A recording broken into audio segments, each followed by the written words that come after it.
Salute and welcome everybody. So this is going to be a first for me on this channel. I'm going to be talking about why I love Diablo 4 so far. It's a game that I've been investing a lot of time into, and I want to just share some of the reasons I have as to why I've been interested in the game so far, and I want to just show several things about the game itself. To those of you that have seen my latest Tekken 8 video, where I'm kind of like, I kind of gave a bit of closure. I appreciate each and every one of you guys for tuning in, as well as those of you that continue to stay subscribed. You know, Tekken 8 it's where it's at. I just had to accept the fact that the game is where it's at, and it's not where I want to be. And it doesn't make sense to play something that you don't enjoy. It doesn't.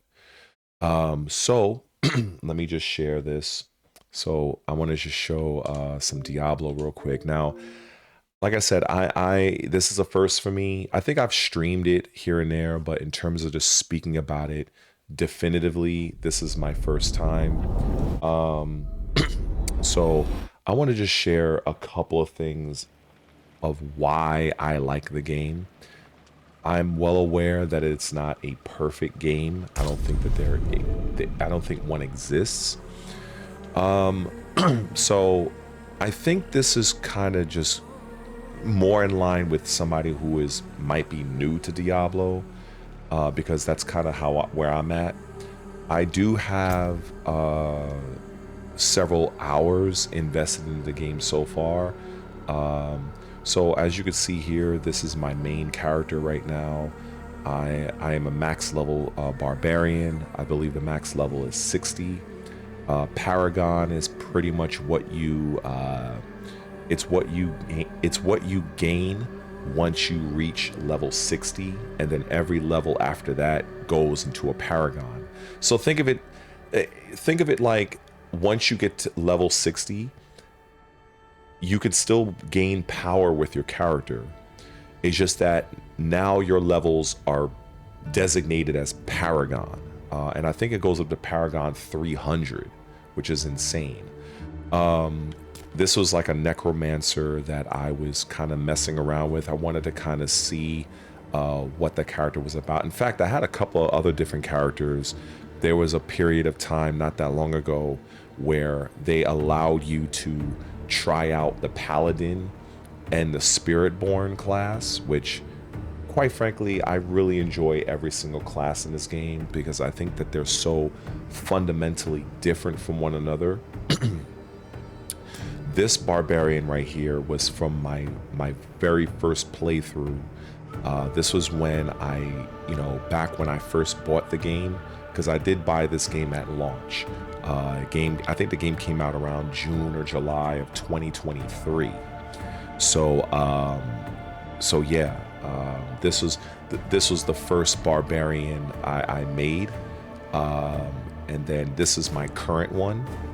As you can see when I turn back here, this thing on my back, this is part of the Doom collaboration. In fact, let me just show this. So right now it says until May 1st, they have this collaboration going on, and I absolutely love it. I think this is one of the collaborations that make total sense. Those of you that are fans, or those of you that know of Doom, I think the Doom franchise and Diablo, I can't think of a more perfect collaboration than that. I think it's just absolutely amazing, and the items here on display look really good. I have almost every item. I think I'm building toward the crossbow that's in the middle, and then I will unlock the gate on the lower right hand corner. So I want to just kind of show this particular Barbarian because I'm not fully playing this particular character anymore, as I'm playing more of the other Barbarian that's on top. But so let me go over to the main town. I just want to just show a few things here. So this is Bardu.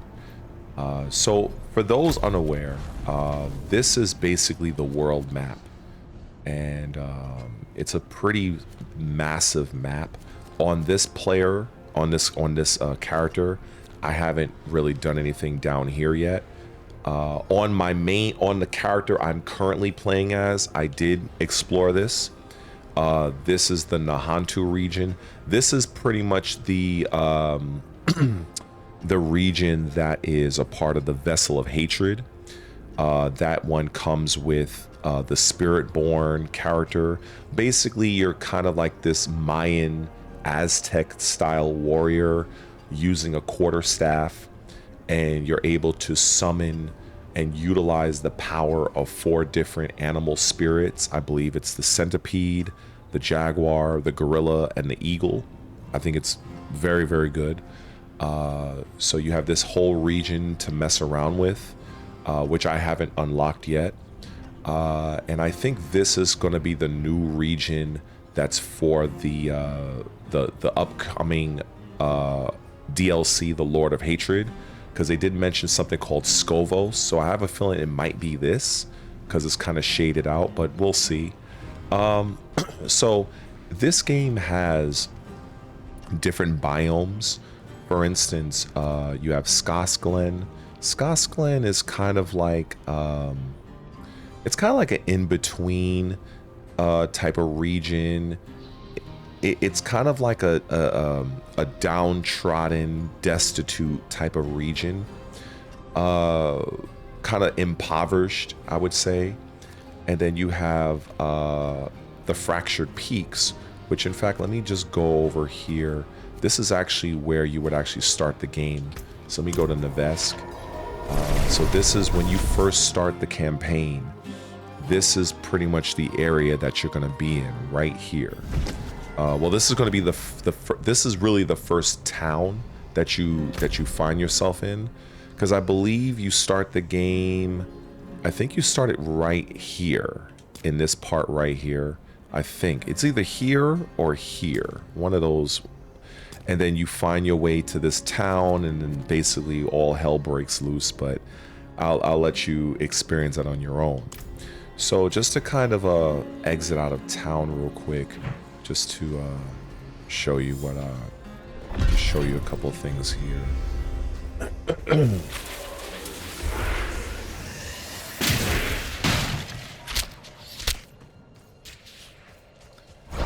So both of my Barbarian classes, I prioritize a two-handed sword because you know,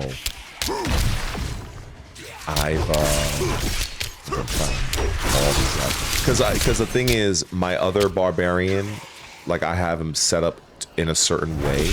In fact, you know what? Let me go and switch characters. I think that makes more sense. Let me just go and switch characters real quick. Yeah, let me just go and do that. Oh wait, I guess I can't do it just yet. I gotta get past these guys. Or rather, let me just go into town.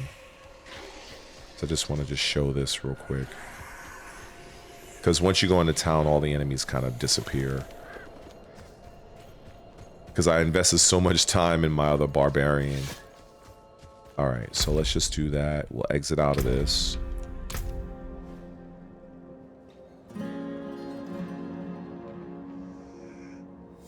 Okay. Alright. So, yeah, so let me... I think the reason why I didn't go with this character is because initially I wanted to show some of the progression, and I thought about just kind of refunding all my skills and just placing them in, but I didn't feel like going through all of that trouble. So let's go back to the town I was just at. So as you can see, okay, well, yeah, so this region I haven't really explored yet. This is more of like the swamp region, and this is kind of like, I forgot what kind of region this is. I haven't done much with this just yet, but the dry steppes is more so like a desert type environment. So let me go back to Navesk real quick. So I'm gonna be all over the place with this game, with this video. So yeah, so let me leave out of town like I did before. Okay, so let's get ready. Now, what I also liked is something I found out is that you can zoom in. I didn't realize you can do that. And when you look at this attention to detail, it really is something spectacular. The detail of the character model, this sword that I have. Now the sword, I found this by accident. It's actually a transmog. If you are unfamiliar with what that means that let's say if you have a particular armor, I'll show you what I mean. So if I have this armor and I turn off the transmog, which you hover over the item and you select A to hide transmog, so you can see how my character, the armor has changed. Now if I go to a different armor, so you see how that armor changed. Okay, so let's just say if I wanted, you know, if I let's just say if I wanted Hero Inception and I wanted those particular skills, but I didn't want to change the look of Cruel Bastion, well, I can basically just I can set it up to where I can have all of the benefits of that particular piece of equipment or even a weapon and maintain a specific look across the board if I so choose. So that's what I like, and that's what I ended up doing with the blade that I have here. So if I hover over this blade, you see this is Fields of Crimson. If I do high transmog, you see how the sword now looks a little different. On my model, you can see how the sword is very different. So this is how the sword really looks. But you know, I like the demon blade look, so I made it to look like that. But you have all sorts of different transmogs. For instance, you know, you have all these different looks. This is if you're familiar with Doom Eternal, this is the Crucible sword. This looks absolutely badass. I am definitely going to be looking to get this weapon right here. And then of course you have this one. You know, this looks amazing. And this is just different looks. Now some of these I've already gained. And then you can unlock them when you find them, and you can just salvage your weapon and it'll unlock a new cosmetic, you know. So you just go with whatever you like. For now, this is what I prefer. And then I even have the Doom mace right here. You see it says found in the Doom reliquary. So this is what I've also unlocked. So there's just so much as you can do. Now another thing that I really like is, for instance, if you notice, look at the snow.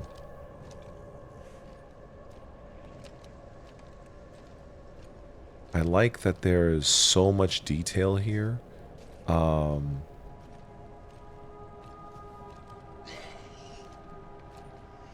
It's a lot of detail. The ground, the embers of the fire, just there's so much detail in this game. It's staggering, especially when you zoom in the way this is.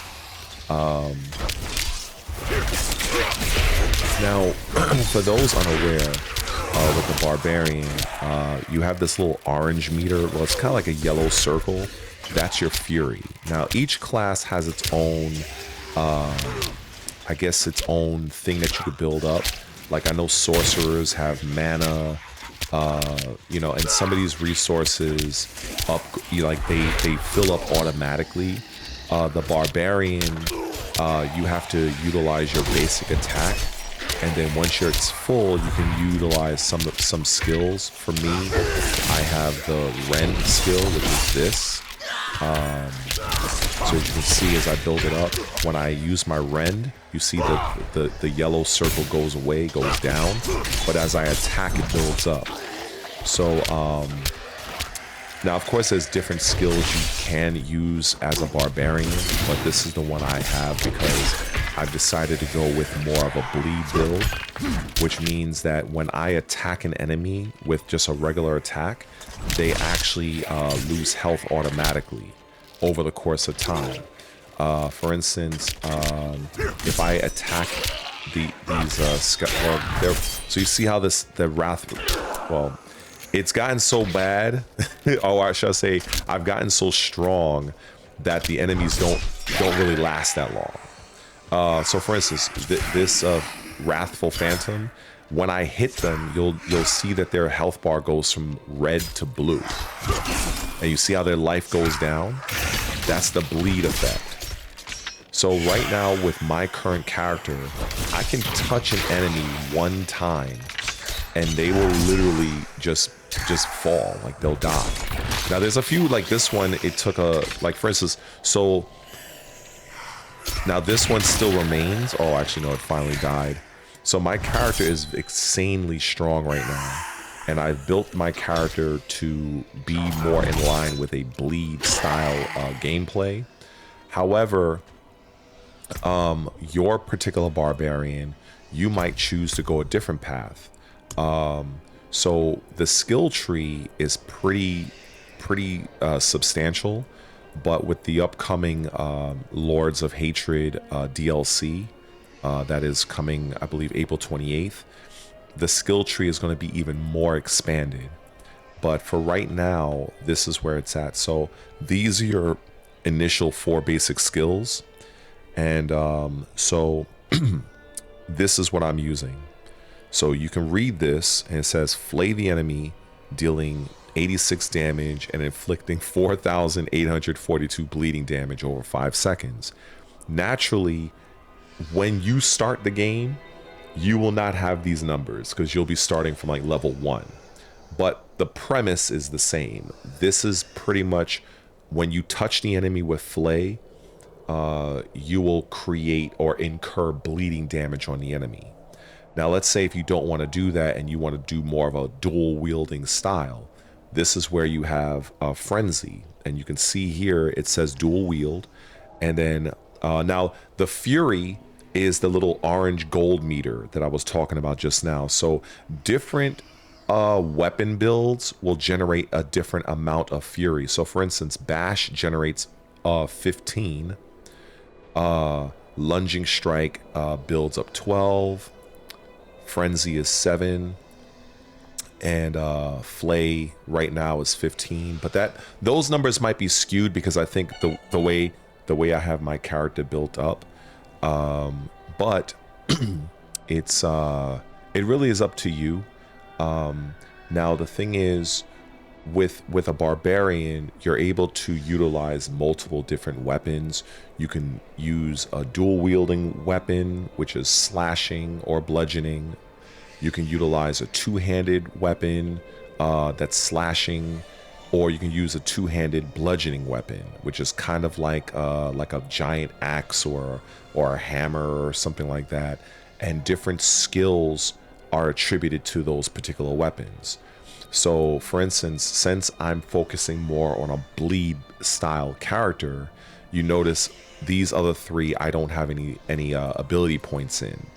Now you can choose to invest your ability points across the board. It depends on how you want to play. But once I invested some points here, then this particular thing unlocks. Now this is your core skills. So these are the skills that require resource to utilize. The resource for Barbarian is Fury. So any of these skills, Rend, which is what I'm currently using, or Whirlwind, Hammer of the Ancients, Upheaval, all of these skills require the use of Fury. And so as you use these skills, your fury goes down and you're no longer able to access them. Then you have other abilities that are, they have a cooldown. So so you can see it here, for instance, Ground Stomp. It generates 60 fury for me, and currently it cools down in a little bit over 11 seconds. To my recollection, Ground Stomp had a cooldown of about 15 seconds. I think it's 15 seconds. But because of the way I built my character, you're able to shave off portions of that cooldown so that you have access to that skill more frequently. For instance, one of the examples of this, like I said, I'm more of a bleed build type of guy, is Rupture. So Rupture, for instance, was almost like, I think 20 seconds or so. As you can see, my cooldown is 5.25 seconds, so I can utilize this quite often. Now, for instance, when I showed you, when you attack an enemy as a bleed build, you will take off a certain amount of damage, and that damage will be highlighted in blue, and it will quickly diminish. That's the bleeding effect. However, let's just say if you want to remove that health immediately, you can utilize Rupture. So as it says here, skewer enemies in front of you, dealing 230 damage, which is guaranteed to overpower. What is overpower? As you can see at the bottom of the skill, it says overpowering means it deals bonus damage based on your current life. So the more health you have, that means you're also getting a damage buff on top of that for a period of time. So that's another thing in this game, is that you have different status effects that will both buff you and debuff you like any other role-playing game. And then these buffs are activated under certain conditions. So for instance, with if I go all the way up here at the top, Flay, for instance, as you can see at the bottom, it says vulnerable. So basically enemies take 20% increased more damage. So not only am I incurring bleeding damage, but I also placed the enemy in a vulnerable state to where not only they're bleeding a certain amount of damage, but the health that they currently have left over, they're going to take 20% more damage. So a bleed build is very, very powerful. And this is the direction that I've decided to take my particular Barbarian. Now, of course, if I wanted to say focus more on bludgeoning, I would say, I would refund my spec points, and I would just select bludgeoning. Now this one, you bash the enemy with your weapon, and then after you bash the enemy 4 times, the 5th bash will stun the enemies for a prolonged period of time, 1.5 seconds. Now, I'm assuming that if I was focusing more on this type of playstyle, that stun would increase from 1.5 to whatever. So much like I've all but mastered my bleed build, you can choose to create your particular Barbarian and specialize in bash, or you can also utilize all 4. There's an aspect to the Barbarian called Walking Arsenal, where if you're switching between all of the different available weapons you have, you'll also get benefits from that as well. So I just love how nuanced and how much variety that you have in creating the character you want to create. And I think this is something that is so amazing. In fact, let me just kind of show you a basic. I could probably refund a few of my skills just to kind of show you what I mean. So I'm going to refund, let me see, I'll refund a few skills. So I don't have to go too crazy. And so let's put in some skills to Frenzy. So this will be the dual wield. So we'll just put like a few there, and then we'll add a few to Bash. And now obviously I will need a dual wielding weapon to utilize it. So let me go and oh, I do have a dual. So here's my dual wield weapons, and let me see, do I have a bashing weapon right now?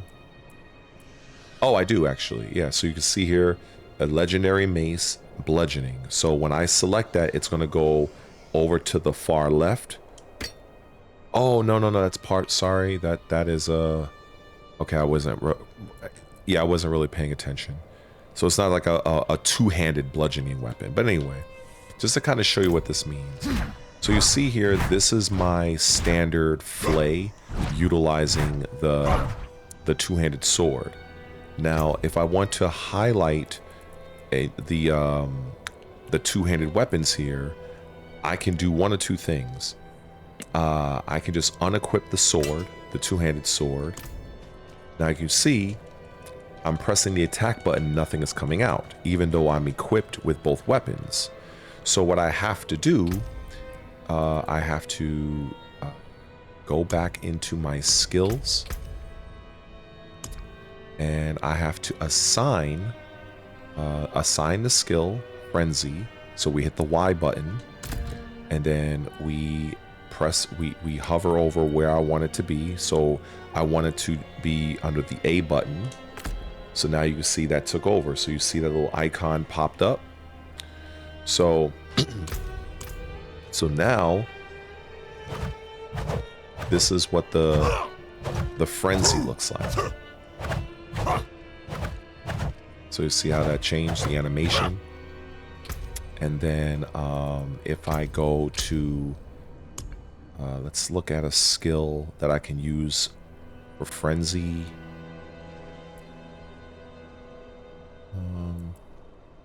See, double swing. So let's just look at that one, right? So we're gonna assign this over. We're gonna assign this to the right trigger.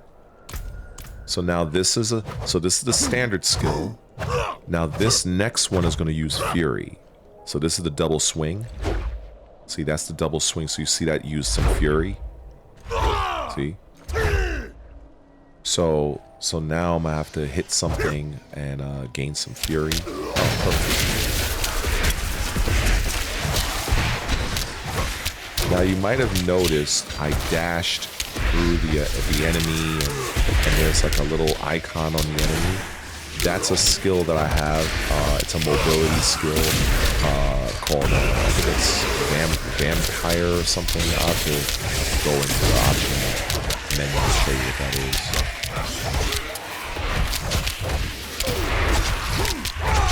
So obviously I haven't really done much with Frenzy, so it's very bare bones. And you can see I'm not very powerful with this skill, as you can see.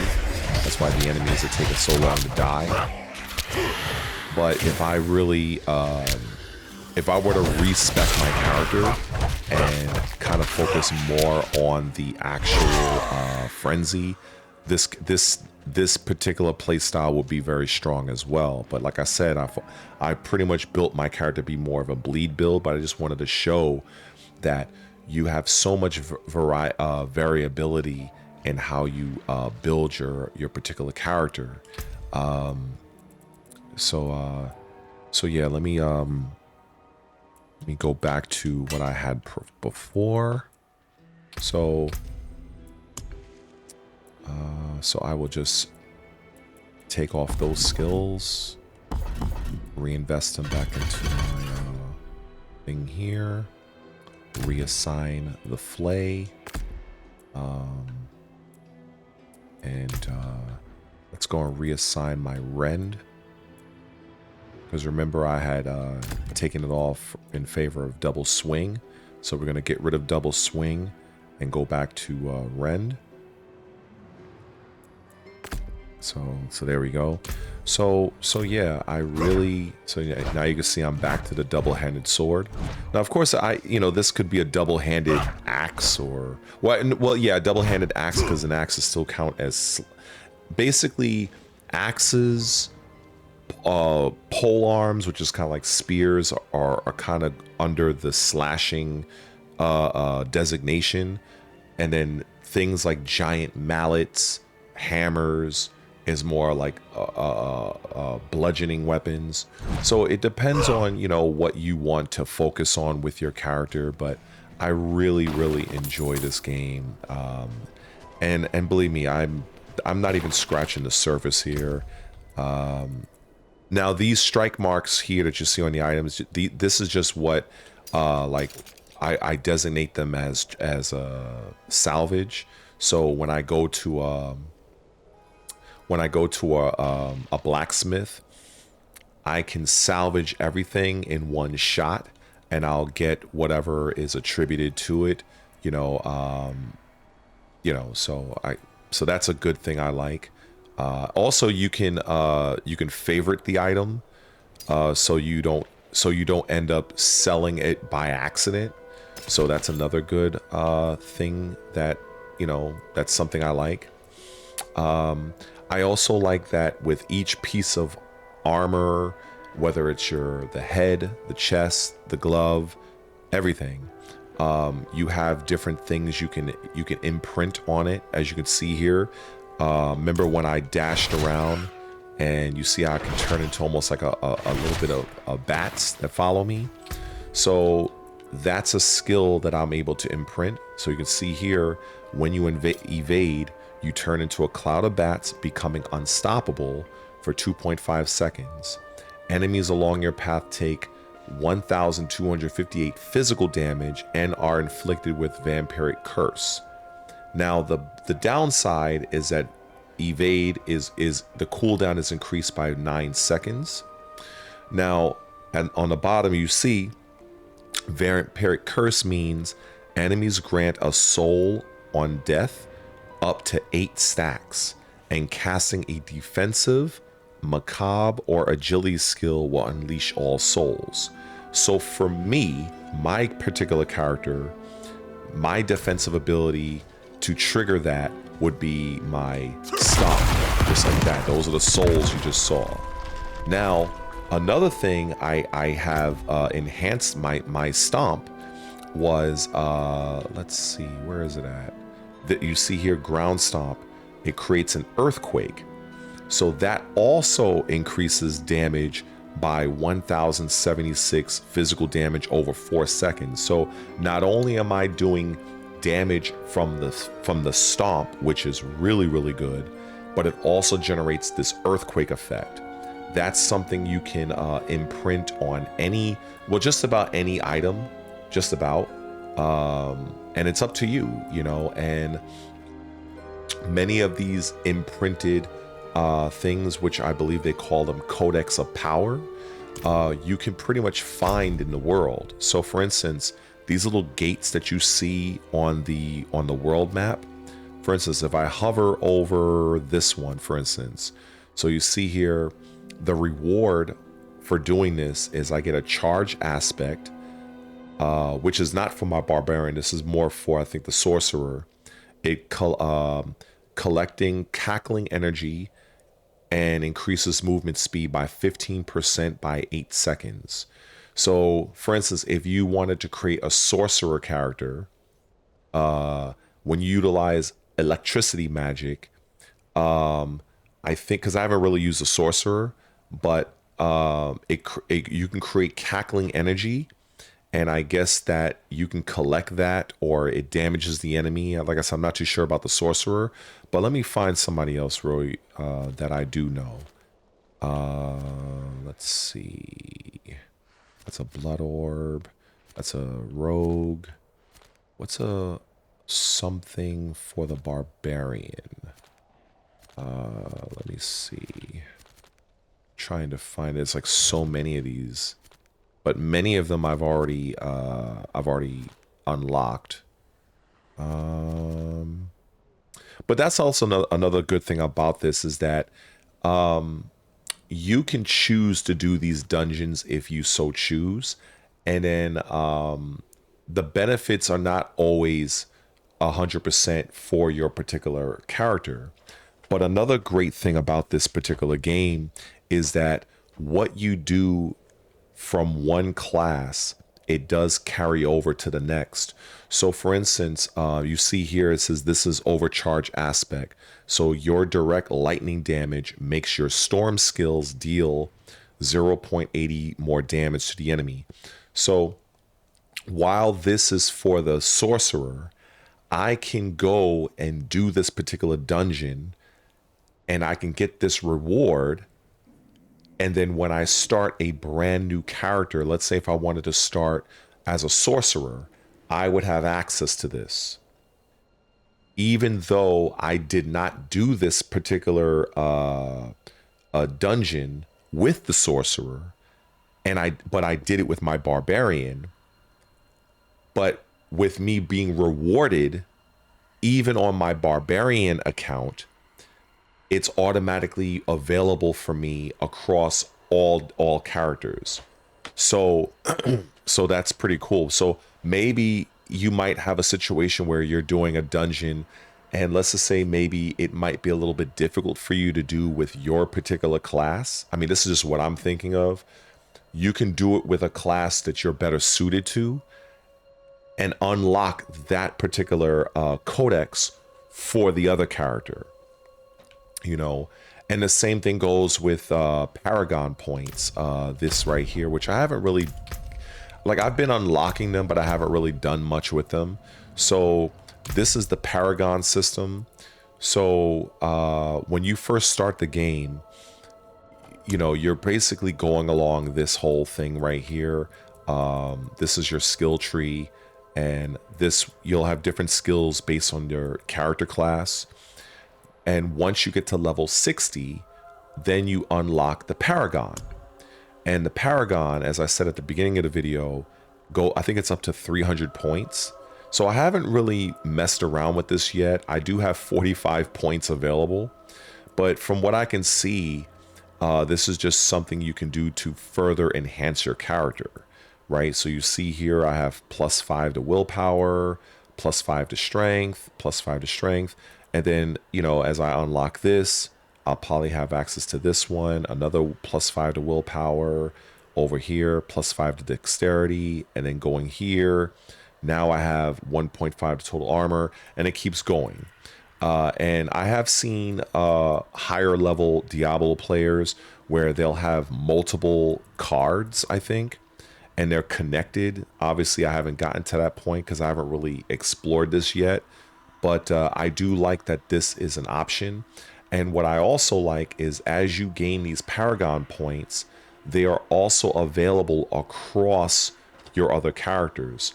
So for instance, if I were to start a rogue character, in fact, I'll show this because, you know, I'm having a good time doing this. Let's say if I exit out of this, right, and I'll show you what I mean. So we'll leave out of that character, and you can see that the Paragon points for me having a level 5 Necromancer, I still have those Paragon points. Now, another thing you can do is you can see under my Barbarian classes, you see left trigger to skip campaign. You can choose to skip the entire campaign if you want. I chose not to do that, but I like that that is an option if you want to explore that. So for instance, I did that with my the Necromancer, and I just picked, that's why I named him Julen. I didn't really care. I just wanted to kind of see what the Necromancer was like. So if I select this character, remember I had 45 Paragon points with my Barbarian. Now the Paragon points, you know, they're along with everybody. You know what I'm saying? So if I go here, let me get rid of this guy, or this wolf or whatever. So I haven't really done anything with the Necromancer, but I just wanted to kind of get a lay of how the character works. So you see here. Now here's the thing. I do have access to all of my Paragon points. However, I cannot utilize them until I reach level 60 on this character. So I guess what I'm trying to say is the Paragon points that you accumulate from one character, in my case with my Barbarian, I have 45 Paragon points with the Barbarian, and those same amount of points carry over to my Necromancer. So they're in the bank, so to speak, but I can't withdraw and use those Paragon points until I reach level 60 on my Necromancer or any other character for that matter. So that's just how that works. And I don't mind that, you know. I think that's pretty cool. You know, and I think that even when you are playing this game and, you know, you go through the story, I think being able to play through the game again with an entirely different character, with their own skills. For instance, I'll show you. Let me zoom in on this. So, for instance, with the Necromancer, because I haven't really done anything with this just yet. So let me just go and refund all my points. So I have about 4 points right now. So for instance, if I want to go and focus on Bone Splitters, I can do that. Right? So let me hold on for a second. I'm still figuring this out. Yeah, let me just start from scratch and just kind of show how this is. All right. So if we refund that, and we assign this skill, right? So the Bone Splitter is this. So you see this. So if you want to play more of a keep out, if you want to just throw things at your opponent, you can do that. And of course, you can enhance those abilities. Let me see. So you can invest up to 5 skill points. Now with the upcoming DLC that's coming out, I believe the developers are allowing you to invest up to 12 skill points, which is going to dramatically alter the power of these skills, and you're gonna have more ways to evolve your character's powers and skills. So for instance, you can see, it says enhance Bone Splitters. Bone Splitters has a 25% chance to fire 2 additional projectiles if cast while you have 50 or more essence. Now, remember when I was talking about the Barbarian? The Barbarian, they use Fury. Necromancers use Essence.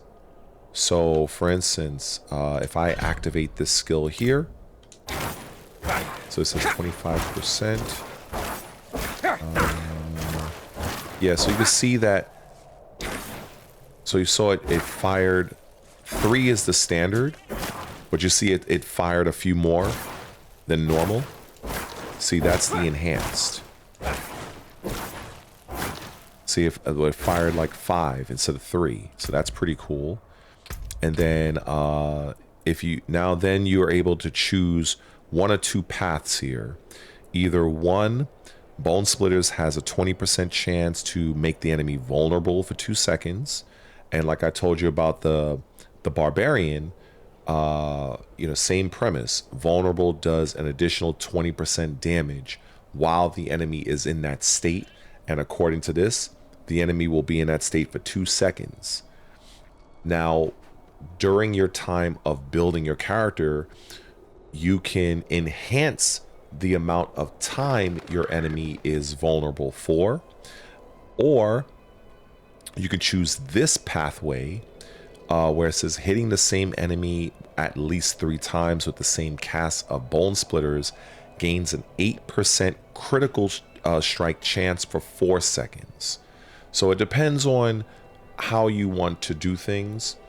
And this is just the Bone Splitters. Now, if you want to do hemorrhage, hemorrhage was what I had originally, where you're basically bursting the enemy's blood from a distance. So that's pretty cool. Decompose, that's another one. It says tear the flesh from an enemy, dealing 24 corrupting damage per second. That sounds almost like a bleed style. I don't think I've used that one. Reap. Now that was one of my favorites. This one here. In fact, let me just activate all of them. Oh no, I ran out of points. So yeah, so reap is where you have basically a scythe, you know, so that's pretty cool. So you see here, this is the scythe. So I think that's pretty badass. And then of course you can enhance that. You know, let me see. If you hit an enemy, if an enemy hit by reap dies within 2 seconds, you gain 30% attack speed for 4 seconds. So that can be pretty cool. Now, to show how it's almost in line with a barbarian, the barbarian has something called berserk, and they also enhance their attack speed. So yeah, so it's pretty cool. And then reap instantly kills enemies below 5% health. This does not work on bosses or players, so that's good. Or you can use this option where reap forms a corpse under the first enemy hit, can only occur every 4 seconds. So basically, once every 4 seconds, when you hit an enemy with reap, it'll generate a corpse, which is pretty cool. Now this one, I don't know if I've done this one. The decompose, let's see. Oh, I did do that. Yeah. It's like damage over time or something from a distance. That's pretty cool. So you see here. Yeah, that's wild. So it's almost like from a sorcerer standpoint, I've seen sorcerers able to just project like flames, almost like a flamethrower. So this is kind of like the necromancer's version of that. So that's pretty cool.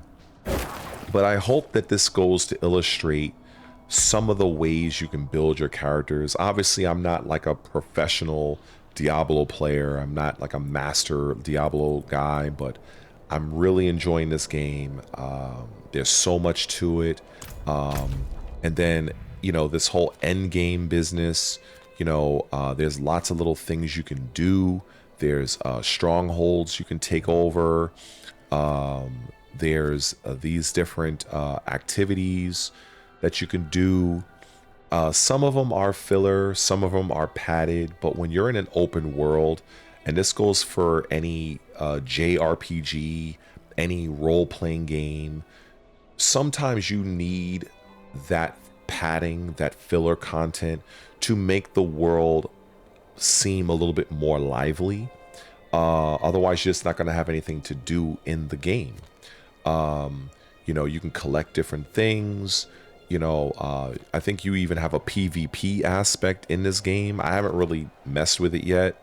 So you have the opportunity to fight against other players if you want to do that. There's just a lot to do in this game. You could tackle world bosses. You can play with your friends. I think there's cross play. So if you have a friend that's looking to be more of a barbarian, and then you have another friend that's like looking to be a sorcerer, you guys can like literally raid dungeons together. So I think there's a lot with this game that's really, really cool. And then of course with the seasonal stuff, there's a lot of things to do. I haven't really tackled much of the seasonal stuff yet because I'm still working through the campaign. But I really appreciate the amount of effort and detail the developers are putting into this game. There's a lot of different mechanics that they utilize and add with each season. You know, right now this is season 12, so the thing that they got going on now is the Doom to Dark Ages, and they got the Battle Pass. You know, you don't have to do it, but I like that there's an option. So, for instance, this particular season of Slaughter, I've unlocked all the items for this one. You get different weapon cosmetics. Basically you have this particular armor where let me see. So this one, so you basically you're collecting an entire armor set for this, which is pretty dope. But again, you don't have to do it. It's totally up to you. And then there's lots of things to collect in this game. If you're like a collector, the Codex of Power, these are the things I've unlocked already, and this is across the board. I can have it to where I can highlight all of the things I've collected, irregardless of the class. So some of these are for the Barbarian, some of are for the Sorcerer, some are for the Thief or the Rogue. Or you can specify in the filter to where you see it says my class only. So now I have it showcasing only the aspects that I have that are used solely for the Necromancer. So that's pretty cool. And you know, so there's a lot that you can do in this game. You know, it's up to you. I also you know, just to kind of put it out there, as I said before, I love the detail of the game in terms of the, just look at how the snow is, you know. You see how the footsteps are still there. The detail of the world. I mean, it's really, really impressive. If I were to go to, say, let me go to the dry steppes. Let's go, yeah, let me go over here. We're gonna go to Ket Bardu. I'm gonna go and show you this particular area. I'm almost at the end of the video. I don't want to go past an hour, but I just wanted to kind of show something. Of course, you got your horse, which is also cool. So let me just get out of town real quick. So it's at nighttime, so you're not going to probably see as much detail here, but you could see, for instance, if I get off the horse, I like how the grass does, it reacts to my presence. Oh shit.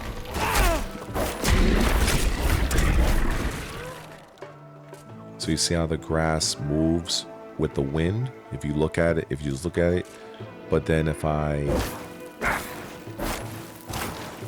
know when I'm the Barbarian, I think it, and that's another thing I noticed, when I'm the Barbarian, I'm swinging my sword, it does react. And I think it makes sense because just how, I don't know, I think there's just something, there's something to it I can't really explain. But you see here, like even when I dashed, I'll do it again. You see how it affects the grass? Look at that. That is very, very impressive. Let me go to, let's see. Let's see. I'm just,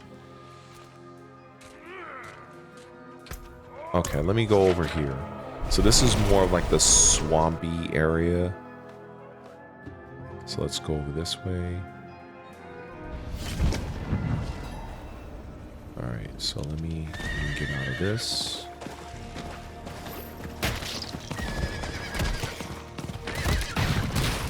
And you see there's so many enemies on the screen, there's like hardly any sort of slowdown or anything. So the world is so different, you know, in terms of just the biome and the attention to detail. It really is something. And just to show, I have so many different, if I show my recent captures, I mean, look at this. I mean, these are things I haven't even uploaded to my channel yet.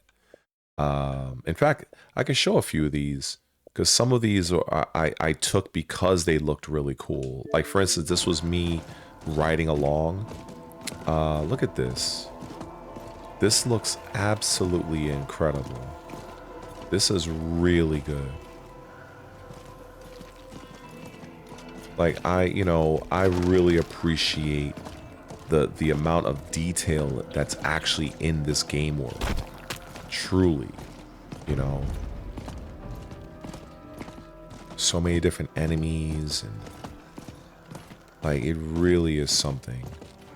So I was definitely going to utilize this for like B-roll and, you know, talking about, you know, whatever video I'm be yapping about, and I would have this playing in the background. Or just for instance, here's another video. Let me see, I think this is another one.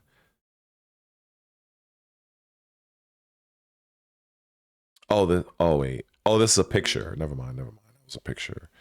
Let me see. What's another good one? I think this one's decent. But by eating them, we honor. Oh, this is Sparta moment. Yeah, there's like a lot of little cool little knickknacks in this game. Let me see. Yeah, there's like so much I've done in this game so far. But yeah, man, I definitely aim to show more. And so for those of you that tuned in to hear me yap about Diablo, I appreciate it. You know, I don't think, you know, it's gonna make anybody, well, maybe some of you might look at the game differently, especially from the perspective I am looking at it, you know, from like a beginner style standpoint. You know, I just think that this is a very good game. You know, it's a lot of detail, a lot of work gone into this game, and I definitely appreciate that. And there's just so much variety in this game. Building your character however way you want. You know, if you want to be a sorcerer or a sorceress, you know, you can be man or woman for each class.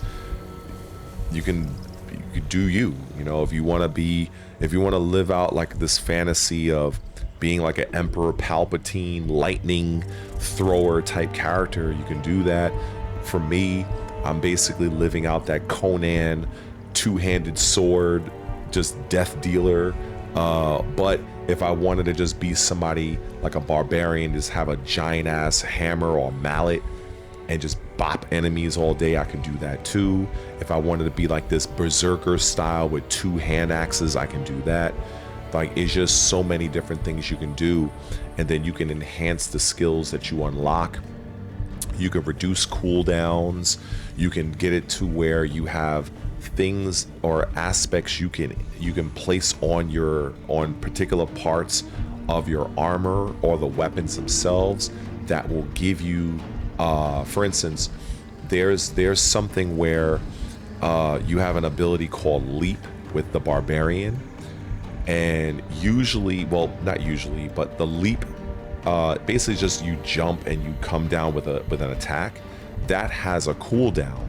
However, there is an aspect that you can imprint on your weapon or your armor to where you use another skill like Stomp. And when you use Stomp, you automatically regain the option to utilize your leap again. Let me see if I can actually show that right quick, because I like how quick you can just go in and out of characters, you know, so I do like that. So now we're transitioning over to the Barbarian. Doesn't take no time at all, really, especially given everything that's loading. So I think developers could definitely learn a lot just by how much assets are being loaded. I mean, look at the little creatures. You know, oh, they're getting caught in the crossfire.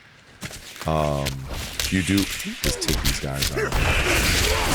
Look at that. Like, enemies right now, Barbarian, they do not last. It's like not even a challenge. And speaking of challenge, you can increase the difficulty of your game. So if you want to challenge yourself, you have several different tiers of difficulty that will reward you with enhanced amount of experience points, gold, things of that nature. But yeah, this game is like really something. Just the amount of interactability, it's really, really impressive. I mean, it really is stunning.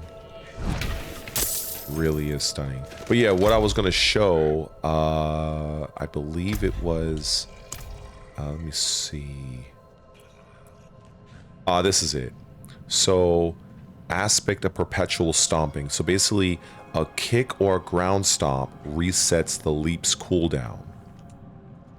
So that's pretty cool. You know, so you have so many different things that you can experiment with. And many of these codexes, you gain access. For instance, let's just say if you have a weapon, I'll give you an example. So you see here, this weapon has, well, actually, no, this is an armor piece. So he says this is imprinted. So that means that this is something that I've actually imprinted for myself. Where when I'm hit, I generate a force field of sorts, right?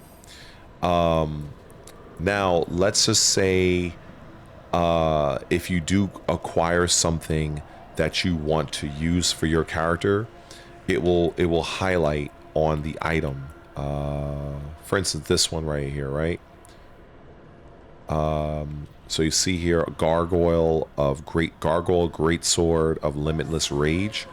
So it says each point of fury you generate while at maximum grants your next core skill within 5 seconds 4% increased damage, stacking up to 15 times. So that is very, very significant. Now I have unlocked this codex already. So as you see where it says below requires level 60, it says upgrades and aspect. Now it says that because I already have it. So when you come across the same aspect that you already had and you salvage it, you increase the power of that aspect. So think of it as you're going from level 1 to level 2, level 3, and so forth. The more times you salvage a piece of armor or a weapon that has an already a codex of power that you already have, when you salvage that, it increases the power of that aspect. If you don't currently have that aspect, once you salvage it, it now becomes yours to add on to whatever piece of weapon or armor. There are some restrictions, but you know, you'll be able to see that at that appropriate screen. However, my personal weapon right now as a bleed build is this one. Anybody I think that's playing Diablo 4 as a bleed build Barbarian, they've no doubt come across this weapon. This is a unique style weapon, which means that this particular aspect of a codex of power, this right here where it says while using this weapon damaging at least one enemy with rupture creates a blood pool, and you just read from there. Well, that particular aspect is only aligned with this weapon. This is not something that you can gain access to for any other weapon. That's why this is a unique weapon, where it says at the very top, unique two-handed sword. So there's varying types of unique weapons that have a unique property.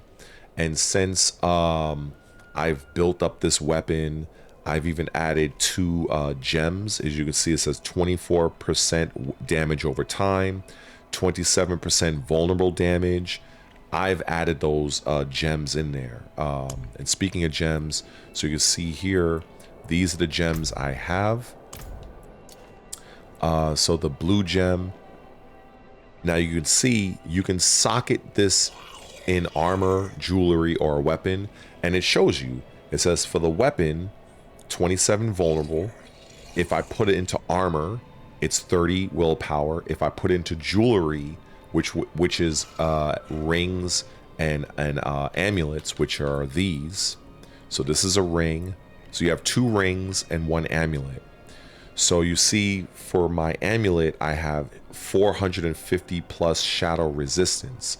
I can swap that out, and instead, let's say if I wanted, let's say if I wanted 250 physical resistance, so I can utilize the skull and put the skull right here. So now, if I go back to the amulet, you now see it says 250 physical resistance. So I really just love how you can build out your character, and you can live out almost kind of whatever fantasy you want. Obviously, if you're looking for like guns and firearms, that this is not the game for you. There's no lasers, there's no sniper rifles in this game. But if you're a person who enjoys swords, magic, daggers, things of that nature, and you want to tailor your particular character how you want within the game's landscape, I think this is a game for you. So hopefully let me know what you think. There's a lot more I can say, but I will be doing more content on this in the future. Diablo 2 Resurrected is also a very strong game. I haven't dedicated nowhere near as much time because, you know, I only have but so much time, and right now I'm focused on this. But I feel once I conquer more in this game, I'll go in and mess around with Diablo 2 Resurrected. That's also a very good game. I don't have access to Pillars of Eternity. I'm not Pillars, Path of Exile 2 just yet, but I'll eventually get into that game as well. And but yeah, so I think I've yapped enough, and I guess that's about it. Anyway, I'm loving this game. I'm having a good time, you know, and so yeah. Anyway, thanks for tuning in, and salute.